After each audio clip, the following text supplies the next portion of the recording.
Drakensang Online is a game that labels itself as an MMORPG. This game was released in 2016 and I do remember hearing a little bit about it, but not very much. Diablo 3 and Path of Exile were still the kings and reigning supreme atop the ARPG throne back then, so that could be a good reason as to why. So today, we're going to be taking a deep dive into the first couple hours of Drakensang Online. Hello everyone, I am Kamari and thank you for joining me here at the tavern as we take an in-depth look at this game. This is a series that I've been wanting to start for a while, and it's inspired by the likes of Salt Factory and Josh Drive Hayes. In this series, we'll take a look at the first few hours of a game, not to determine if that game is good, but to determine if a game starts off feeling good enough to keep a player playing even if they know nothing about the rest of the game. I hope to do many more games from many different genres in this style, so comment with your game suggestion down below. So let's get into Drakensang Online. Should you play it? The first couple things you notice when looking at the store page on Steam are the mixed review score, a pretty good looking trailer for the game to be honest, and of course, microtransactions. That doesn't give one a lot of hope for what this game could look like later on, but that's what we're here to determine. Clicking play in Steam brings you to another game launcher for you to choose a server. Other than looking pretty antiquated, I'd say it doesn't look too terrible. It even shows player populations on each server. Kind of. It gives you a bar that shows general capacity, but there's no real way of knowing how many players these bars represent. Is it 1, 10, 1,000, 10,000? So I choose you as East and get ready to hop in, or I try to at least. Once I click on server about 10 times, it goes to a black screen and just says error in the top bar. It also has a back button, and ironically at the bottom of the window it says you can start the game at any time. Are you sure about that, Drakensang Online? So naturally I close out the window and try again, and by God this time it works. We're off to a rocky start, but I'm really hoping that this game can surprise me. Honestly, I love ARPGs and I genuinely hope this one could be a diamond in the rough. This game is pretty laggy to start, but this is my first time booting it up, so that can be forgiven. So we're immediately brought to the character creation screen, and immediately I'm a fan of the graphical style. It's obviously no Diablo 4, but you can tell that it's not meant to be. The developers decided on stylistic graphics over fidelity, and I think that's almost always a good choice with these types of games. A huge red flag here is that the character creation screen, it's not the different classes that you notice first. It's not the backstory or customization that catches your eye. It's the huge premium packages box on the left side of the screen. So naturally, I click through these since they are the biggest thing on the screen. They appear to be cosmetic outfits, mounts, and pets. They range from $1.99 to $19.99. I'm not a fan of this being the first thing that the game throws in your face upon booting it, but as long as it's only cosmetics, I'm honestly fine with that. It's a free-to-play game. But I have a feeling we'll be seeing more of this type of thing later on. Now, on to classes. We can choose between the Dragon Knight, the Spellweaver, the Ranger, and the Steam Mechanicus. These are your stereotypical warrior, mage, archer, rogue, and engineer. I do have to say I'm happy to see engineer classes becoming more popular in MMOs and ARPGs. I hope we see more niche classes making their ways into these games because it makes the gameplay more fun and dynamic. All classes are human except for the Steam Mechanicus, which is a dwarf for some reason. Customization is very limited to gender, skin color, hair, and beard for males. Sorry ladies, no beards for you. So I decide screw it. I'll give the Steam Mechanicus a try, and we'll see how I like it. The description says turrets, and I like turrets, so I'm sold. For ethnicity, we have white, black, and Asian. Hair has a decent number of options, but nothing to write home about, and the same can be said for beards. I make my extremely, devilishly handsome character, and it's time to hop into the game. Now, I want to give this game the benefit of the doubt, and maybe I'll test this later, but just take a look at how badly this game loads in. The pop-in is just unbelievably bad.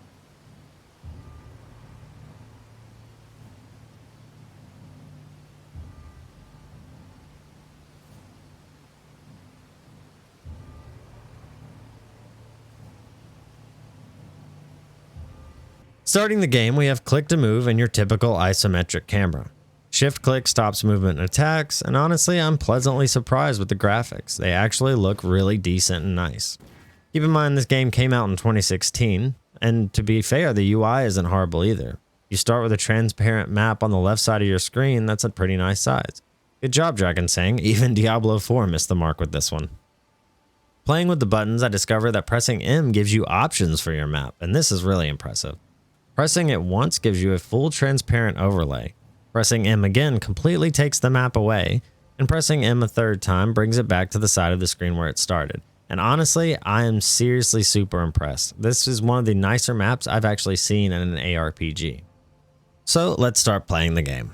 Crossing the bridge, we come to our first NPC. We get a pop-up telling us that the questing system is pretty much like every other MMO and ARPG nowadays. So we talk to a bleeding NPC and he tells us that they need help in the fortress and there's no time to waste. And I guess he's right because we get no explanation of who they are, but apparently we're going to go help them, so off we go. We get another pop-up explaining that if we click on the quest, we will get navigation arrows on the ground. I don't mind a system like this, but I would prefer one that's not so intrusive or built into the map like Diablo 4. I actually think that's one thing that Diablo 4 does really well with its map is the navigation system.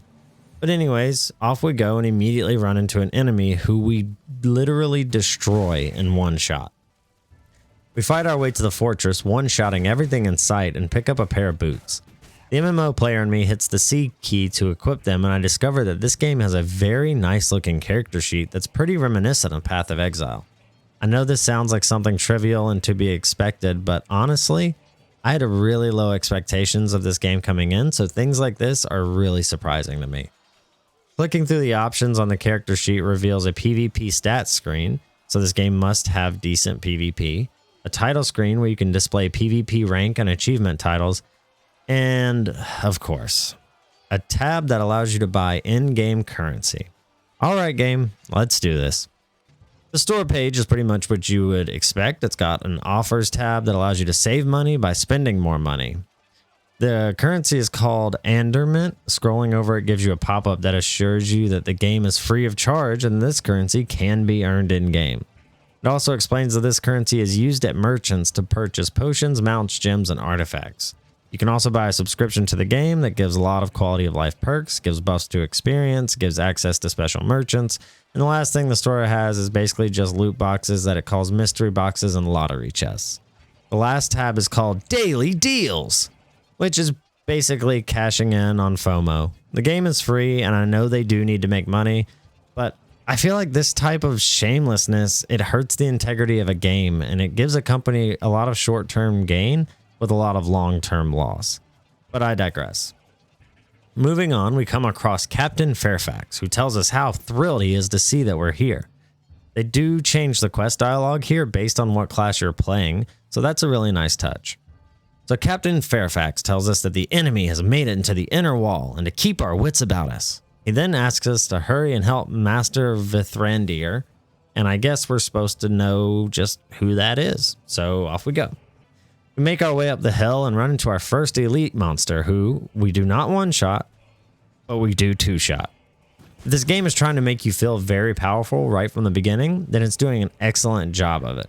One thing I will say about the combat is after you attack, there's like a half second before you can move again, and it makes it feel very awkward and clunky.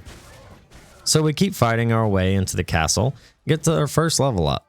We're told we unlocked a new skill and we can press S to look at it. And my goodness, this game has a fairly complex looking skill tree. The game even tells us that some skills will synergize and improve other skills when they're leveled up, and that sounds really good. The free game also has 2 different presets that you can swap between, and if you subscribe, you get 4. I don't see anything about resetting skill points yet, so that's something we'll have to keep an eye on. So we keep fighting, we kill some more enemies, and something portals in and steals a staff.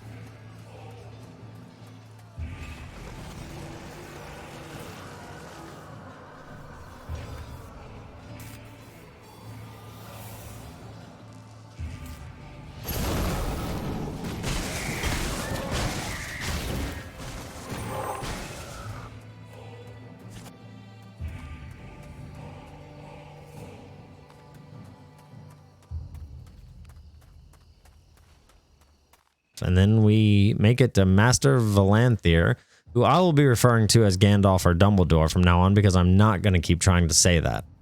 He tells us that someone has opened the Underworld portal and stolen Grimag's staff. We decide it's probably best if we don't mention that we might have just watched it happen. Yeah, that's probably for the best. He tells us the staff is a super important artifact and tells us to meet him at the Fortress Forge, and so off we go. This brings us to an urban area, and we learn that these are special safe havens. We talk to Dumbledore again, and he tells us that we need to uncover what they have planned for the staff. Then we talk to the blacksmith, who tells us that the key for the fortress has disappeared, but he can craft us a new one, but he'll need some materials from the ruins of the first circle. It's like the good old errand boy we are, we make our way to the ruins, which are very conveniently right next door. Okay, so you remember how I said when the game first loaded and how horrible the pop-in and loading was? Well, apparently that's going to be a thing for each new zone we enter, so we're going to need to get used to that. So we start making our way through the ruins, collecting quest items, and come across a potion. We'll learn that potions have to be put on your hotkey bar just like a skill does. So if you want to use potions, you'll have to sacrifice a skill slot. Now keep in mind, you can buy additional skill bars that can be toggled through while in combat. And this makes me have to wonder if this was a design choice that was made as a way to sell more hotkey slots. Because I'm sure there are more potions and elixirs that you'd want to use while in combat. Anyways, I keep making my way through collecting quest materials, and we level up to level 3, and are told that we have unlocked the flamethrower ability. We can put it on our bar and use it, however we can't upgrade it until we hit level 4 for some reason. Maybe I'm nitpicking, but why allow me to unlock it, but then not allow me to put my next skill point into it? This just seems really odd to me. However, I will say that the flamethrower ability is really strong.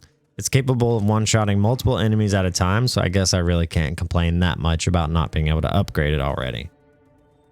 So we gather what we need and head back to the blacksmith. We're told that we now have access to Grimag's Stone. Who the hell is naming these places? And Gandalf will meet us there. So we enter into Grimag's Stone, and if you thought I was kidding about feeling overpowered, just watch this footage of me clearing these ads.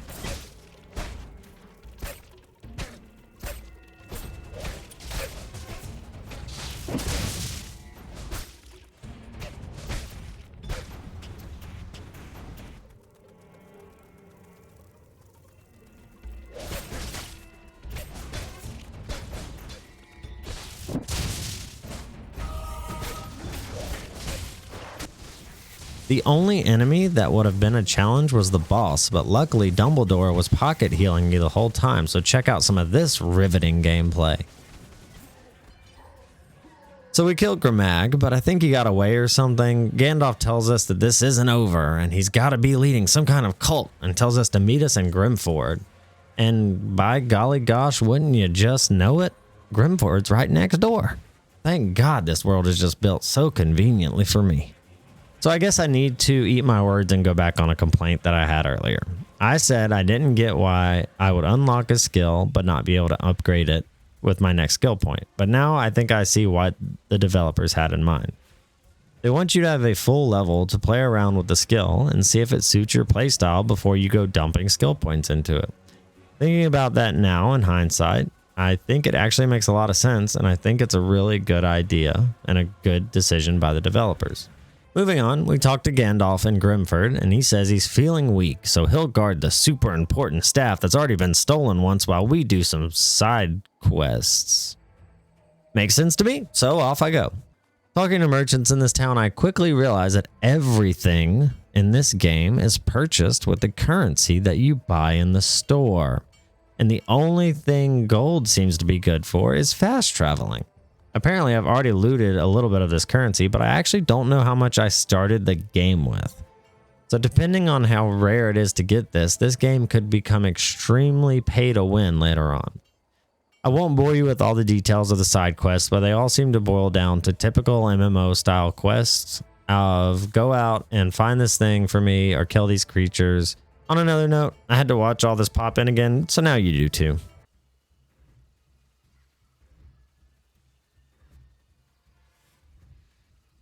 We make our way over to Hoyt because Dumbledore told us to, and he tells us that the dead are rising and attacking the villagers, so we need to put them down and burn the bodies. And I can't believe it, but while roaming around to do these objectives, I actually found myself having a little bit of fun. Don't get me wrong, I can definitely see potential in this game. But so far, it just seems that something is missing and everything dies so easily. Nothing does any damage to you really if you get hit. Combat feels awkward at times and movement just always feels slightly off. Even with all that though, I could see this game having a fun end game. However, the purpose of this is to determine whether or not the beginning of the game is fun and if a player would keep playing the game with no knowledge of the end game. So, continuing with that, we talk to Gandalf again, and he tells us that it's real bad that the dead are rising here. He was hoping that the big evil portal might have just been a baby evil portal, but it looks like it was one of the big ones. So, now we need to head to King's Hill. I think this is King's Hill, but the way it's spelled, maybe it's King Shill. I don't know. Anyways, we need to go tell them that we've been under attack, but he makes sure to add that we pretty please do side quests along the way. All right, then. So we start heading up to King Shill, and we run into Private Bailey, who tells us that the dead are rising there too. Most of the men and women have already fallen. Tells us most of the dead are gathering around the cemetery, and we should go kill 20 of them before going into King Shill. Why 20, you ask? You silly gamer, you. Everyone knows when the dead rise, they always do it in groups of 20. It's like they always have said since the beginning of time. Kill 20 zombies today and then throw a parade? Look, I don't know, but the guy with the quest icon said do it, so we're doing it. All right. After finishing that, the private tells us that the undead are coming from the old tomb and we must defeat them. So heading over to the tomb, we see it's actually labeled as a dungeon. So we get our first real experience with dungeons in this game. So let's see how it goes. It doesn't take very long at all to clear the dungeon. And by not very long, I mean like 2 to 4 minutes, tops. It's very short and straightforward, which honestly, I'm okay with that. I'm sure later in the game, they get bigger and better and probably have harder bosses. But again, that's not what we're here to determine. We're here to determine if the beginning of the game is good. What I don't like is that in order to get the end of dungeon loot, you have to buy lockpicks to open the chest. How do you buy lockpicks, I hear you ask? Well, of course, with the currency that you buy out of the in-game store with real money. Duh. This is the worst type of monetization you could put in an ARPG. This is like Diablo Immortal levels of bad. Even if you can earn the currency in-game. We're talking about 250 per lockpick, and you need 5 lockpicks per chest. So we're talking 1,250 currency for each dungeon chest, and you get like 5 of the currency for turning in a quest. That would be well over 200 quests to open 1 dungeon chest. That is completely ridiculous. Anyways, making our way back over to the private, we let him know that the leader of the undead was none other than Captain Jeremy. Wait a minute. Why does this sound so familiar? High-ranking official resurrected from the dead calls forth undead to do his bidding. For some reason, a skeleton is coming to mind, but I don't know. Anyways, defeating the skeleton, Captain Jeremy gets us access to King Shill finally. Coincidentally, that is also where we hit the 2-hour mark, and we can make our verdict on Drakensang Online. Should you play it? Well, let's break this down into categories. First, we have combat.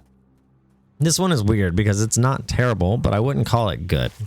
It's way too easy. For context, I only spent 1 skill point out of the 11 I had, and I could still one-shot anything except for a boss that took 4 or 5 hits. Hitboxes feel really bad. I'll try to put some footage up of that and so you can see.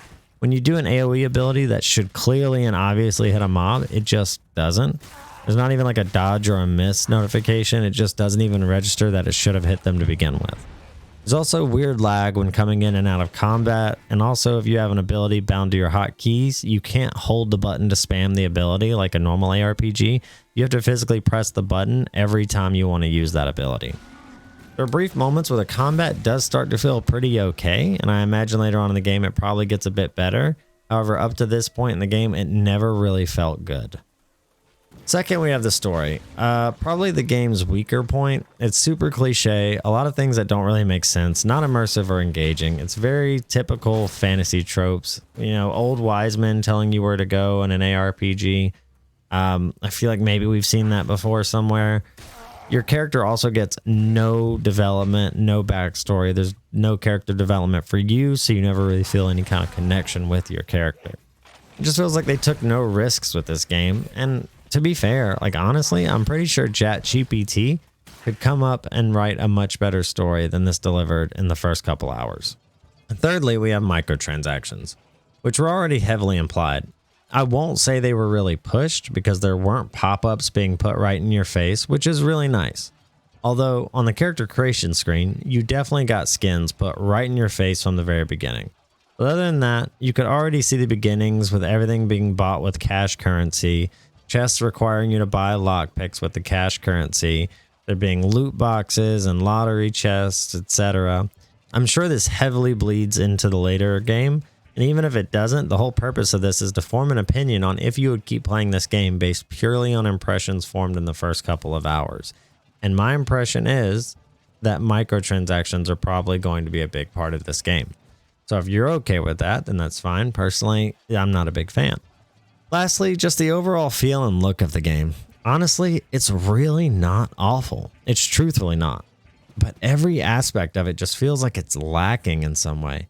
Whether it's the pop-in of the graphics going into a new area, or combat feeling like there's a delay between the actual input and the actual action, the story just playing it so safe, but overall being pretty lame and boring. The game is what I would expect from like a 5-person indie team. It's got charm. In a way, it really does have charm. But there's just much better options out there. So overall, I have to say that I would not and likely will not keep playing this game.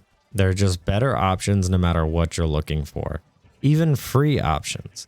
I'm sure there are better games with better combat, better story, better graphics, better movement, better monetization. The list goes on and on. So I have to say, I'm sorry, Drakensang, you have charm, but that's just not enough. So to wrap it all up, Drakensang Online. Should you play it? No. No, you should not. Thank you so much for joining me in this video. I really hope you enjoyed this kind of deep dive into this game. If you want to see me do more games like that, please like, subscribe, comment. Let me know what game you like to see me do. I'm open to doing this on pretty much any genre that it would make sense to do this on. I really appreciate everybody sticking around and watching the whole video. Thank you very much, and I'll see you guys next time, and have a great week.